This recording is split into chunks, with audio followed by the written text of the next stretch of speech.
ఈ మాటలు వింటున్న నా ప్రియ సహోదరి సహోదరుడా, ఆదివారం ఆరాధనకు సమయానికి వచ్చి వరుస క్రమంలో కూర్చోవటం ఎప్పుడు నేర్చుకుంటావో ఏమో.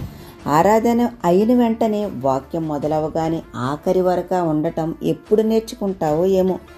ఆరాధనలో పాటలు పాడటం, ఒకరి తర్వాత ఒకరు కనిపెట్టుకుని ఆరాధించటం ఎప్పుడు నేర్చుకుంటావో ఏమో. ప్రతి ఆదివారం పిల్లలను సండే స్కూల్కి పంపించి దేవుని వాక్యాన్ని పిల్లలకు నేర్పించటం ఎప్పుడు నేర్చుకుంటావో ఏమో.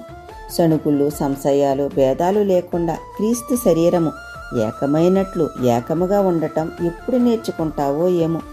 పాపము జోలికి పోకుండా పరిశుద్ధంగా జీవించటం, ప్రతిదినము ప్రభువుతో సహవాసం చేయటం ఎప్పుడు నేర్చుకుంటావో ఏమో. నా ప్రియ సహోదరి సహోదరుడా, నీవు లేని జీవితం నాకు వద్దయా, నీవుంటే నాకు ఎంతో మేలయా.